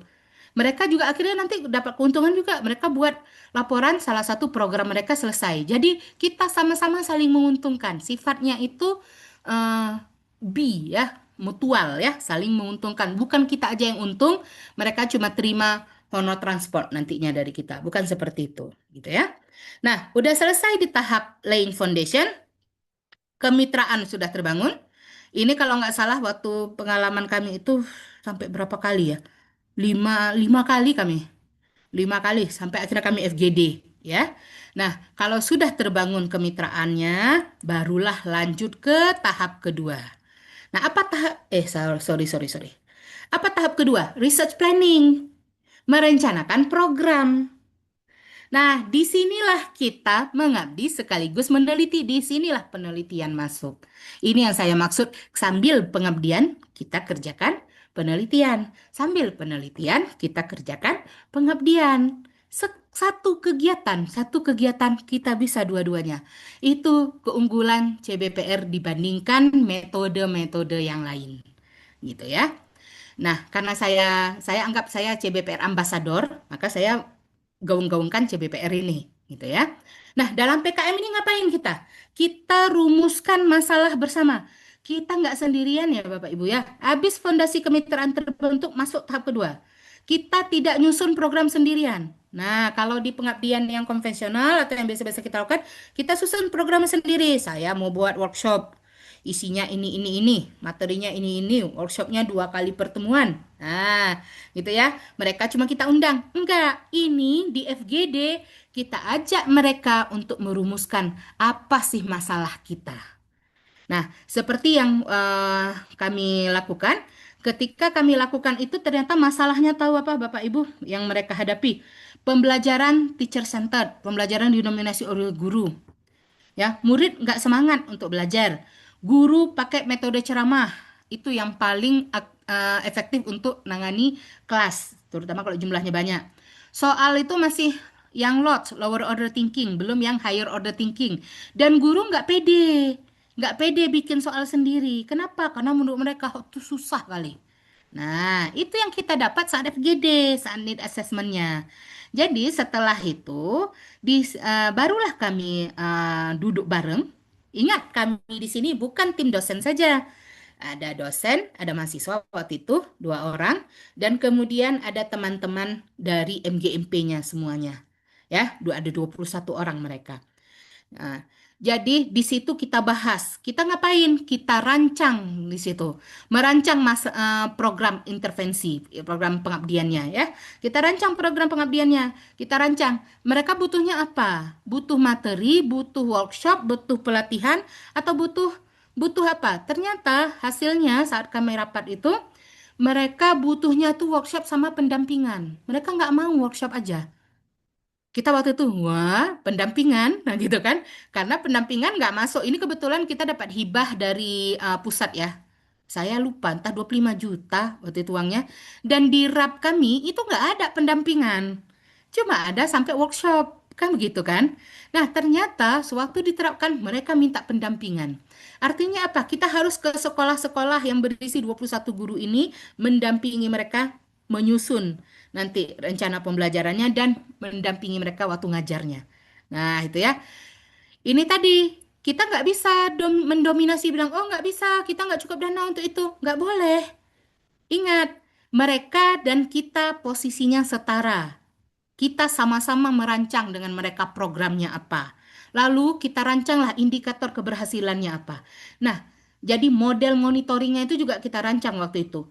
Jadi itu dirancang bersama-sama sehingga lahirlah dari rencananya 2 kali, dari rencana awal kan 1 kali workshop, ya kan, berubah menjadi 5 workshop. Bayangkanlah, menjadi 5 workshop dan pendampingan selama 6 bulan. Nah, ya, pendampingan selama 6 bulan. ya kan? Bukan 6 bulan satu sekolah 6 bulan, enggak. Pendampingannya dalam 6 bulan itu sebanyak berapa sekolah waktu itu ya? Ada 21 orang guru. Nah, jadi kalau di PKM konvensional programnya kan ditentukan sepihak oleh si tim pengabdi. Kalau di sini ditentukan oleh banyak banyak orang, banyak pihak. Mereka juga ikut menentukan. Supaya apa? Supaya ini jadi program bersama. Nah, ya, bukan program satu arah. Dah, selesai dirancang tuh, masuklah kita ke tahapan ketiga. Itu pelaksanaan pengabdiannya. Tahap ketiga kita di sini laksanakan pengabdian sekaligus mengumpulkan data untuk analisis. Di sini kami menggunakan metodenya tuh mixed method karena kami mau data kuantitatif dan data kualitatif. Data kuantitatif kami itu peningkatan kemampuan guru dalam mengajarkan pembelajaran matematika yang berorientasi HOTS. Kalau data kualitatifnya kita perlu bagaimana persepsi guru, bagaimana pengalaman guru. Nah, peningkatan kemampuan guru itu hasilnya satu artikel di Sinta 2. Persepsi dan pengalaman guru juga menghasilkan satu artikel di Sinta 2. Jadi dua artikel Sinta 2 untuk penelitian kami dapatkan itu dari kegiatan ini. Belum lagi nanti kita bisa dapat buku dan bisa dapat artikel untuk pengabdiannya. Jadi gitu Bapak Ibu. Waktu Bapak Ibu laksanakan programnya, program kita kan pelatihan sama pendampingan. Disitulah lakukan pelatihan ya kan. Nah, disitulah pengabdiannya. Kita melatih guru-guru itu. Kita melakukan pendampingan. Itu pengabdian. Sambil di situ kumpulkan data. Itulah penelitian. Di sini adalah kerja banting tulang, banting daging, banting semuanya tuh di sini tuh. Capek sekali di sini. Nah, capek kalinya apa? Kalau kami yang kemarin bikin workshopnya, kan ada 5 workshop, akhirnya kita bikin dalam 2 tahap. Tahap 1 dan tahap 2. Habis itu kita bikin pendampingan guru menyusun RPP dengan LKPD, lalu pendampingan praktek langsung di kelas. Di situ pengabdiannya, ya kan? Itu bentuk pengabdiannya ya. Nah, bagaimana bentuk penelitiannya? Kita kumpulkan data, ada pretest, ada post-test, ada tes kemampuan HOTS guru-guru, serta analisis produk. Mereka kan nanti membuat LKPD, membuat RPP. Mereka kita ajarkan membuat atau merancang pembelajaran matematika berorientasi HOTS waktu itu. Nah, itu kami nilai pekerjaan mereka. Pekerjaan 21 guru itu kami nilai. Ya, kami nilai di situ. Jadi, terjadilah penelitian, terjadilah juga pengabdian dalam waktu yang bersamaan. Capek pasti. Tapi kapan lagi dalam satu kali jalan, dalam satu kali capek, lebih baik capeknya sekarang. Kumpulkan aja data, nanti kita baru ngolah data. Nah, kapan ciri khas, oh, kok kapan? Apa ciri khasnya CBR kita ini berhasil? Masyarakat ikut evaluasi. Masyarakat di sini teman-teman MGMP tadi ya. Jadi mereka itu ikut mengevaluasi, mereka ikut juga loh ngolah data sama saya. Jadi mereka ikut, ini yang nggak benar, ini yang benarnya. Nah, indahnya apa? Saya bisa dapat banyak data sekali. Jadi nggak cuma data kuantitatif. Mereka supply persepsi mereka, pengalaman mereka. Jadi program itu berakhir dengan apa? Saya dan teman-teman di TMA yang justru belajar banyak dari guru-guru itu. Jadi kita belajarlah selama ini teori-teori yang kita belajar itu rupanya nggak relevan sama mereka. Ternyata mereka masalah di kelasnya itu adalah A, B, C, D. Wah, itu kaya sekali. Itu jadi apa? Temuan penelitian. Ya, itu jadi temuan penelitian. Nah, cuma saya akui dalam prakteknya enggaklah berjalan mulus semuanya gitu kan. Di awal-awal workshop itu partisipasinya tuh masih rendah, terutama waktu kita bicara teori. Kita kan ngasih pelatihan kan, ngasih pelatihan kasih kasih teori. Nah, itu masih masih slow aja mereka tuh ya. Tapi begitu masuk sesi hari kedua atau udah siang lah, udah sesi sesi kedua yang siang, ketika kita belajarnya yang praktek, nah partisipasi mereka jadi bagus, diskusinya aktif, dan mereka udah mulai percaya diri. Ini perubahan ini mau kita lihat. Mereka percaya diri bahwa mereka bisa mengajarkan matematika dengan HOTS ini. Yang sebelumnya mereka bilang, ih susah kali Bu, kami nggak bisa selesainya. Kayak mana sih mahasiswa bisa kalau kami nggak bisa? Kayak mana mau diajarkan, Bu, kalau ternyata kami aja nggak bisa ngajarinnya. Nah, ternyata waktu udah belajar didampingi, terjadi perubahan di mereka. Perubahannya apa? Perubahannya mereka justru, sorry, perubahannya itu mereka justru percaya diri. Mereka percaya, oh kami bisa juga buat, oh rupanya nggak sesusah itu. Ya, oh rupanya nggak sesusah itu. Oh rupanya nggak harus diundang pelatihan oleh dinas pendidikan. Nah, apa yang kami temukan di sekolah saat mendampingi ini? Ternyata ada anak tiri, anak kandung. Ya, jadi kalau yang diundang-undang di pelatihan tuh biasanya sekolah-sekolah yang nomor satu.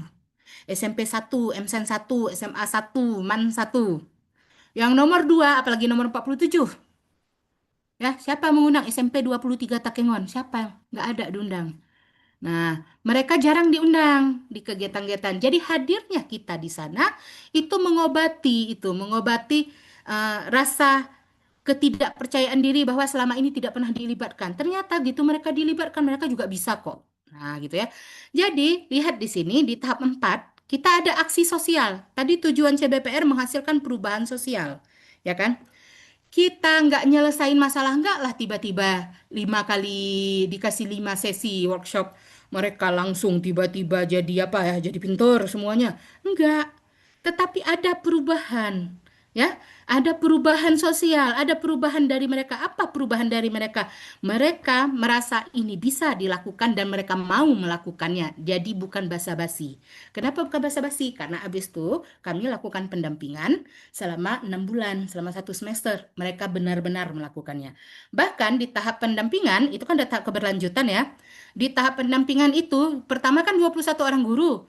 4 orang guru lagi mengajukan diri. Jadi ada 4 orang lagi anggota MGMP, mereka mengajukan diri, Bu, kami boleh ikutan, Bu, tapi kami nggak ikut waktu kemarin workshopnya. Tapi kami dapat materinya, boleh kami ikutan untuk didampingi. Boleh, kami bilang. Jadilah 25 orang guru di tahap keberlanjutannya. Nah, ini ciri khas kapan CBPR berhasil, kapan pengabdian kita berhasil.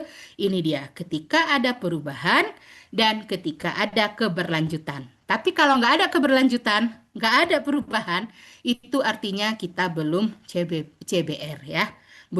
Pengabdian kita belum berhasil. Tapi pengabdian kita sudah selesai. Programnya selesai, tapi belum berhasil. Gitu ya.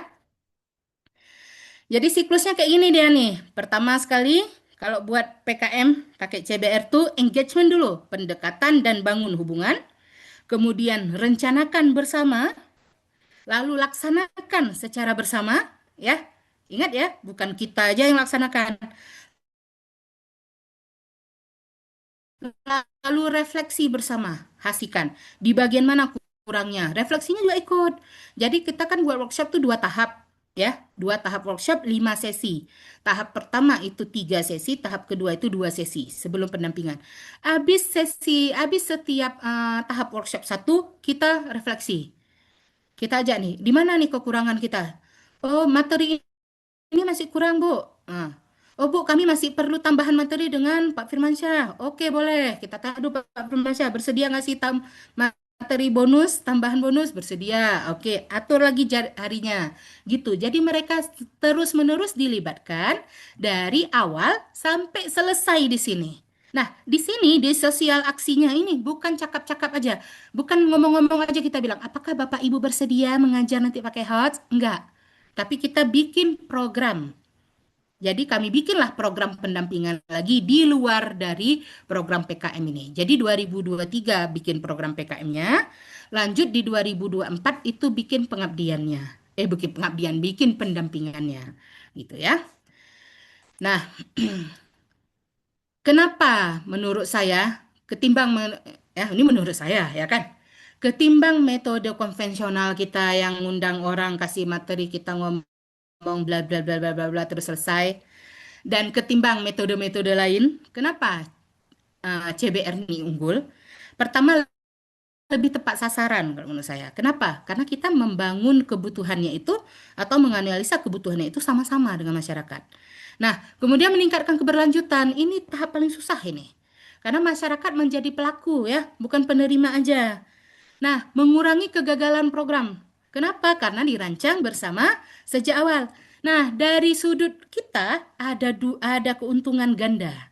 Ada luaran akademik, bisa publikasi penelitian dan publikasi karya pengabdian. Dan di masyarakat atau di komunitas yang kita dampingi ada perubahan di mereka. Jadi dapat dua keuntungan kalau kita pakai CBR gitu ya. Metode yang paling sering digunakan apa? FGD, wawancara partisipatif, observasi, Partools. Jadi tadi yang Pak Sutri sampaikan kan ada tuh alat-alat yang digunakan, metode yang digunakan untuk participatory tadi ya kan. Nah, itu kita pakai. Kita pakai di sini. Dan mix method. Mix method ini ada 4 modelnya. Nanti silakan dibaca lagi bukunya Creswell. Ada 4 metodenya, di mana misalnya data kuantitatif digunakan untuk menunjang data kualitatif atau sebaliknya, atau digunakan dalam dilebur atau diintegrasikan gitu ya. Ini metode-metode yang paling sering kita gunakan. Nah, sorry. Bapak Ibu, saya kasih tunjuk lah.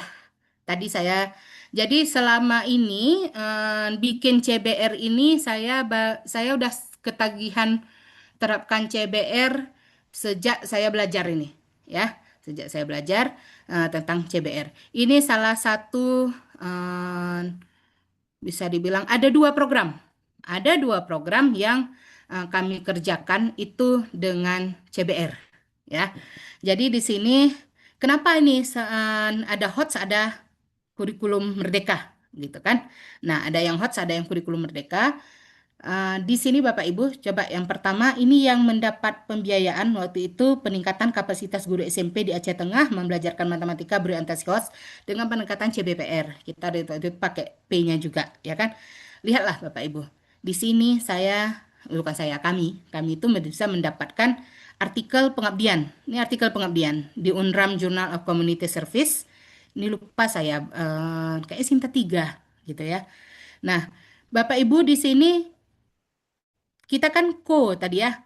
Ini ada Ega Gradini, Ali Umar, Firmansyah, Yusuf Effendi. Yusuf Effendi itu ada ketua MGMP dan wakilnya Pak Wirnardi. Ini yang kami bilang tadi main badminton bareng ya. Jadi mereka berdua juga kita masukkan namanya. Nah, kenapa mereka berdua kita masukkan nama? Bapak ini berasal dari SMP 3 Takengon dan SMP Negeri 40 Takengon. Jadi mereka berdua kita masukkan nama, mereka juga terlibat dalam penulisan ini, mereka terlibat dalam pengolahan data. Itu tadi yang dimaksud mereka jadi co-researcher. Researcher mitra kita, peneliti mitra kita, pengabdi mitra kita. Itu ya. Kemudian dapat hakinya dan terakhir itu menghasilkan buku juga. Bagaimana pemberdayaan guru matematika. Ini dari lingkup pengabdiannya. Nah, dari lingkup karya tulisnya, oh lupa saya masukkan di sini. Dari kegiatan ini itu ada dua karya tulis Bapak Ibu, dua-duanya di Sinta 2. Yang pertama itu membahas tentang persepsi dan pengalaman guru dalam membelajarkan HOTS. Tadi kan ada sesi pendampingan ya. Nah, di sesi pendampingan itu, nah jadi itu jadi satu artikel publish di Sinta 2 di jurnal Prisma Science. Nah, satu lagi itu melihat kemampuan guru. Kan tadi kami juga lihat kemampuan guru kan? Kami lihat kemampuan guru itu menjadi eh, satu juga artikel di Sinta 2. Ya. Kita lihat kemampuan guru, satu artikel di Sinta 2 itu publis di jurnal Teori dan Aplikasi Matematika. Jadi dapat satu artikel pengabdian dengan kemudian dapat lagi dua artikel yang pengabdian, artikel penelitian. Nah, sebelum-sebelumnya saya sebenarnya sudah mengerjakan CBR tanpa sadar. Ya, di tahun 2021 itu juga ada dua kegiatan pengabdian dan waktu itu nggak sadar, tidak menyadari bahwa itu CBR. Nah, gitu ya. Kemudian di tahun 2024 pakai CBPR juga ini untuk pendampingan kurikulum merdeka ya, pendampingan kurikulum merdeka itu di MTS Benar Meriah, di MTSN 2 Benar Meriah. Nah, di sini di pendampingan kurikulum merdeka ini juga sama menggunakan teknik dari CBPR ini, metode ini. Jadi, cobalah lihat di sini timnya siapa aja. Ada Pak Muklis Ismail dan Bu Putriyanti itu dari apa? Dari MTSN 2, terus ada saya, kemudian ada Pak Muhammad Yunus, itu dari kantor Kementerian Agama Bandar Meriah, dan Pak Fadliadi Ubid itu dari Balai Diklat, ya, Balai Diklat Keagamaan Aceh. Nah, 5 ini, kami ini adalah pendamping untuk menerapkan bagaimana kurikulum mereka di MSN 2 Bandar Meriah. Itu kita lakukan juga pengabdian sekaligus penelitian di sana. Ya, jadi gitu Bapak Ibu ya. Ini saya bahas saja satu yang kita lakukan tadi, itu yang saya cerita-cerita tadi. Ini dia, kami hasilkan di Januari 2024 itu kita submit artikel hasil pengabdian kepada masyarakat. Ya. Nah, di sini metodenya coba tengok, kita menggunakan CBPR. Pertama itu laying foundation, kemudian tahap kedua itu tentang research planning, tahap ketiga collecting dan analyzing data, dan tahap keempat itu acting on findings-nya. Ya, jadi 4 tahap CBR itu. Nah, kemudian ini hasilnya di mana tahapan pertama kita FGD, di sini ada teman-teman dari MGMP dan dosen-dosen prodi TMA. Nah, sampai akhirnya kita bisa menghasilkan MOU, bukan MOU, MOA. Ya, kita juga menghasilkan MOA, ada kemitraan antara kampus kita dengan komunitas yaitu teman-teman MGMP. Nah, baru kemudian kita lanjutkan ke tahapan kedua, di sini kita menentukan apa sih instrumen penelitian yang kita ambil untuk penelitiannya. Ya, baru kemudian kita lakukan ini tadi yang saya cerita, ada 5 sesi pelatihan, 5 sesi workshop yang akhirnya dilaksanakan dalam 2 tahap. Workshop 1, workshop 2. Ya, workshop 1 ada 3 sesi, workshop 2 ada 2 sesi. Dan tahap berikutnya kita kan menganalisis data ya. Nah, keluarlah data yang kita perlukan. Di artikel pengabdian nggak usah bicara soal data penelitian. Di artikel pengabdian kita bicara data apa? Kita bicara data tentang bagaimana program kita itu. Apa yang meningkat sebelum workshop dengan sesudah workshop. Nah, data yang kita ambil ketika melakukan penelitian itu kita tulis untuk artikel penelitian. Nah, ini contohnya. Kita tulislah artikel penelitian. Di sini salah satunya yang kita lakukan, kami kan habis itu ada buat pendampingan tuh selama 6 bulan ya kan. Kami ada buat pendampingan dari 21 guru bertambah 4 orang menjadi 25 orang guru, sehingga keluarlah artikel pengabdian yang ini. Fostering Higher Order Thinking Skill in Mathematics Education, strateginya, tantangannya, dan praktek di kelas seperti apa. Nah, gitu ya. Jadi Bapak Ibu cukup itu aja. Sorry ini kelamaan udah. Eh, Memang nggak bisa kalau udah suruh presentasi udah kelamaan. Jadi Bapak Ibu kalau mau tahu tentang CBR, silakan baca buku ini. Panduan CBR dari UIN Sunan Ampel Surabaya. Di sini lengkap sekali. Kalau tadi kan yang saya buat tuh versi sangat-sangat sederhananya. Ya. Nah, ini materi sudah saya sediakan, baik slide ini maupun buku, maupun tadi ada contoh paper dan beberapa alat-alat yang kita gunakan seperti photo voice ya. Itu nanti akan lebih panjang lagi kalau jelaskan. Dan terima kasih banyak atas kesempatan sharing-sharing ini. Saya open for collaboration, Bapak Ibu. Jadi silakan kalau mau ajak kolaborasi, mau ajak diskusi, atau sekalian Bu, yuklah kita ikutan yuk di satu pengabdian atau apa. Atau diajak diskusi aja. Saya open untuk kolaborasi. Silahkan dihubungi kapan rencananya mau melakukan pengabdian nantinya. Ya, semoga habis dapat materi ini baik dari saya maupun dari Pak Sutis tadi, kawan-kawan terinspirasi lah ya, terinspirasi untuk mengubah pengabdiannya, ya. Boleh pakai PAR, boleh pakai CBR, ya, tapi terinspirasi untuk mengubah pengabdiannya dari yang sebelumnya konvensional, kita undang orang, kita kasih materi, terus kita pulang, menjadi lebih berdampak. Ya, insya Allah capek itu jelas ya. Tapi insya Allah ada keuntungan untuk kita. Jadi seperti contoh ini, saya lakukan pengabdian di 2023, tapi sampai hari ini saya juga masih nulis artikel hasil penelitiannya. Jadi nggak putus-putus karena kebetulan banyak datanya waktu itu kita ambil, ya kan? Nah, semoga setelah ini ada yang berminat. Kalau boleh pilih mana Bu Ega, CBR apa PAR? CBR lah, ya kan Pak Sutris? Ya kan? Pilih CBR lah, kayak gitu kan. Gitu ya. Jadi Bapak Ibu mohon maaf apabila kepanjangan ini dan mohon maaf juga apabila dirasa penjelasannya tidak memadai, ya nanti kita diskusi-diskusi lagi. Saya kembalikan kepada Bu Linda. Terima kasih. Assalamualaikum warahmatullahi wabarakatuh. Waalaikumsalam warahmatullahi wabarakatuh. Masya Allah, Bu Ega. Saya setuju deh kalau Bu Ega jadi CBR Ambassador Bu Ega.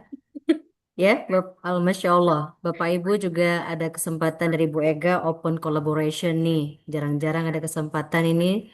Jadi silahkan dihubungi Bu Ega apabila berminat untuk open collaboration ya Bu Ega ya.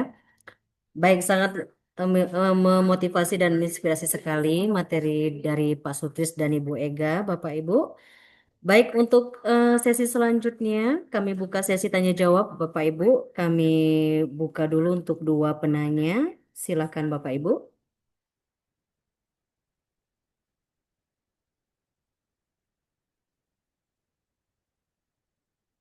Adakah yang bertanya Bapak Ibu mengenai CBR dengan PAR ini?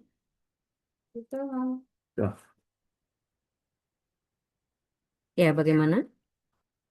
Kita tunggu dulu Bu Ega ya.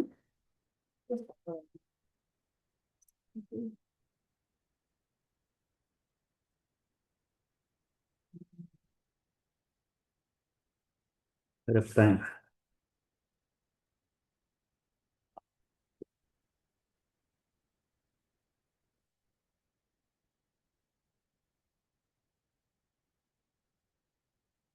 Iya. Eh, Sepertinya sudah sangat paham sekali dengan materi yang disampaikan oleh Pak Sutris dan Bu Ega Gradini. Bu Ega sampai mereka nggak punya pertanyaan lagi nih sepertinya. Ya, Bu Molidati, gimana Bu? Adakah pertanyaan? Enggak ada, Bu. Nggak ada Bu ya. Ibu Rama Hidayati Sari, mungkin ada pertanyaan. Baik, jika memang tidak ada pertanyaan, saya kembalikan kepada Bapak Ramsa Ali. Eh, Silakan Pak.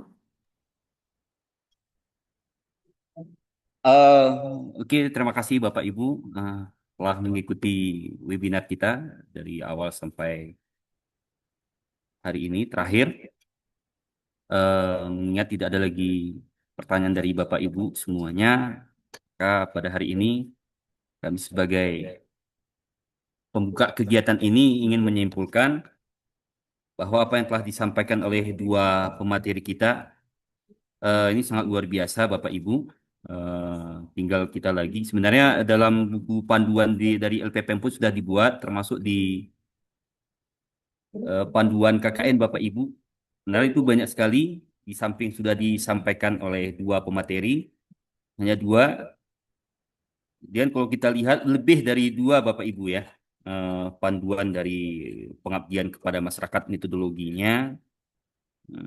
Di samping tadi ada eh, CBR, IB, apa, EBCD, kemudian VAR, kemudian PRA, kemudian tadi ada juga yang disampaikan SL. Cuman hari ini hanya dua yang dibahas. Mudah-mudahan ini sudah mewakili sesuai dengan objek yang akan kita lakukan. Kemudian sebagai kesimpulannya bahwa integrasi PAR dan CBR dalam praktek pengabdian masyarakat ini merupakan salah satu langkah mewujudkan pemberdayaan masyarakat yang bersifat inklusif, adaptif, dan berakar kuat pada nilai-nilai lokal menuju masyarakat yang berdaya, mandiri, dan berkelanjutan. Mudah-mudahan kita dapat mengembangkan sesuai dengan keilmuan kita Bapak Ibu. Kami dari LPPM hanya memfasilitasi, karena ini juga adalah salah satu dari kewajiban kita sebagai dosen. Di samping untuk PKD dan lain sebagainya, naik pangkat dan lain sebagainya. Mudah-mudahan ini hanya memberikan penguat bagi kita Bapak Ibu. Demikian saja Bapak Ibu, mungkin Bapak Dekan, Pak Firdaus. Mungkin ada yang perlu disampaikan Pak dalam kegiatan ini sebelum kita tutup. Saya kembalikan mungkin sedikit mungkin arahan dari Pak Dekan atau mewakili dari Pak Wadek. Silahkan diberikan waktunya Pak. Baik, terima kasih Pak Ramsah. Sebenarnya nggak layak nih untuk memberikan apa kata-kata kan, tapi apresiasi yang sangat besar lah dari kami yang di Tarbiyah ini atas materi yang diberikan oleh Pak Sutris dan Bu Ega ya. Dan ini emang materi yang kita tunggu-tunggu, apalagi kan sekarang secara nasional pengabdian itu memang harus dibuktikan dengan sertifikat ya. Jadi dosen itu untuk saat ini diutamakan dosen-dosen yang memiliki sertifikat pengabdian. Jadi alhamdulillah materi yang kita dapat hari ini, walaupun juga tadi sebenarnya kan ingin banyak pertanyaan yang juga ingin kita konsultasikan kepada dua pakar pengabdian ini kan, tapi karena memang hari Jumat dan sangat terbatas waktunya, insya Allah kita coba diskusi secara apa ya istilahnya ya lebih intens saja nanti kami konsul-konsul gitu kan. Dan juga kan kita di Tarbiyah itu ada PPKPM yang dulunya PPL yang kita kolaborasi dengan KKN. Jadi suatu hal yang sangat luar biasa. Hari ini kita dapat materi dari Pak Sutris dan juga Bu Ega. Selanjutnya Pak Ramsah, terima kasih juga untuk LPPM yang sudah memfasilitasi kegiatan ini ya. Dalam kesibukan LPPM, kemudian di hari Jumat ini banyak pengabdian yang juga harus dilakukan oleh LPPM. Tapi kegiatan yang memang seharusnya durasinya itu sangat panjang ya Pak. Kalau kita dengar tadi Pak Sutris bilang 20 sampai dengan 25 hari, Bu Ega sampai dengan berhari-hari kan. Tapi kegiatan ini bisa dilaksanakan semaksimal mungkin, tapi saya yakin outputnya luar biasa. Semua materi yang didapat dari pemateri dulunya dari Kementerian Agama, kemudian diambil kesimpulan oleh dua pemateri yang hebat ini, dan juga difasilitasi oleh LPPM, ini sudah sangat-sangat luar biasa bagi kami dosen-dosen yang memang selama ini melakukan pengabdian, mungkin pengabdiannya konvensional yang tadi disampaikan Bu Ega. Beliau pernah melakukan pengabdian, ternyata tahun 2021 itulah CBR, tapi nggak tahu CBR dulu waktu itu. Mungkin kita juga seperti itu melakukan pengabdian, kita belum tahu teorinya, ternyata udah pernah ada.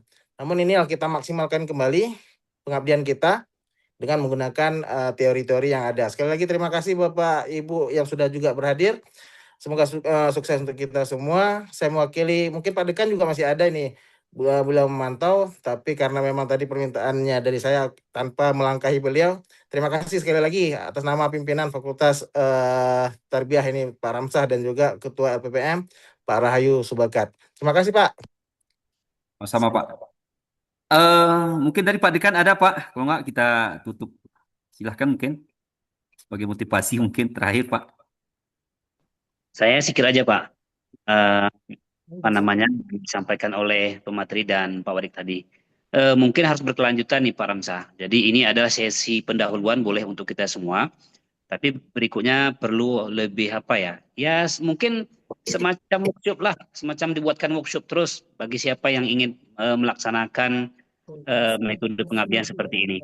Karena boleh dikatakan bagi sebagian kita ini bagian hal yang baru seperti itu.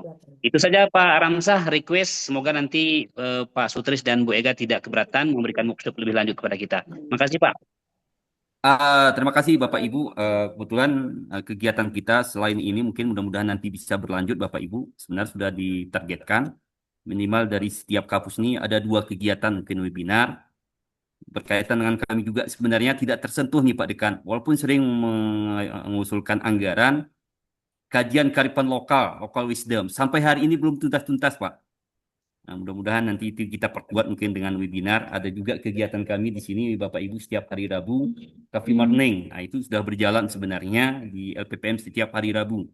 Mudah-mudahan dari masukan Pak Dekan tadi bisa nanti kami tampung mudah-mudahan untuk kedepannya selain KKN, karena memang bidang kami di PKM dan kajian kearifan lokal. Tapi sampai hari ini belum bisa terlaksana. Karena beberapa kali sudah diusulkan perencanaan dicoret Bapak Ibu. Mudah-mudahan tahun ini bisa masuk maksudnya. Cuman hanya di KKN saja difokuskan. Tapi sebenarnya ada 2. Mudah-mudahan dari masukan tadi bisa kami akomodir. Terima kasih Pak Dekan atas masukannya. Baik Bapak Ibu, dari jam 9 sampai hari ini pukul 10:52 kegiatan kita berjalan lancar. Kami juga dari panitia memohon maaf Sekiranya mungkin penyampaian kami kurang pas, tidak tepat pada tempatnya, itulah kekurangan kami. Sekali lagi terima kasih kami ucapkan kepada Bapak Ibu sebagai pemateri dan kepada kita Bapak Ibu dosen semuanya yang telah berpartisipasi. Kemudian mari kita sama-sama kita tutup kegiatan kita ini Bapak Ibu dengan membacakan hamdalah. Alhamdulillahirabbil alamin. Alhamdulillahirrahmanirrahim. Assalamualaikum warahmatullahi wabarakatuh. Waalaikumsalam warahmatullahi wabarakatuh. Terima kasih sekali lagi nih Terima ya Pak. kasih Ya, Pak Bapak Ibu, Odek. kita foto bersama dulu ya untuk dokumentasi. Hidupkan Sebentar ya, Bapak Ibu ya. Terima kasih Pak Dekan. Ya, Bapak Senyum sedikit Ibu, Pak Sutris. Senyum, senyum. berikan senyum terbaiknya Pak Sutris. Bang Joni, Siap. Bang Joni, senyumnya Bang Joni, luar biasa. Baik, kita ambil foto dulu Bapak Ibu Senyum Pak ya. Dekan, Pak Satu, Odek. dua, tiga. Ya, senyum pagi Jumat berkah. Ya, betul. Senyum Jumat berkah ya Pak ya. Baik, Alhamdulillah. Terima kasih Bapak Terima Ibu kasih. untuk partisipasinya pada hari ini. Kami akhiri. Wabillahi taufiq wal hidayah. Wassalamualaikum warahmatullahi wabarakatuh. Waalaikumsalam warahmatullahi wabarakatuh. Oh, Pika Paris, Sutris. sehat Pak Dokter, luar biasa Semoga ini. sehat-sehat, sukses selalu Semangat Pak semua. Sutris. Amin. Luar biasa Pak Sutris. Luar biasa Pak pejabat ini ya, Pak Joni.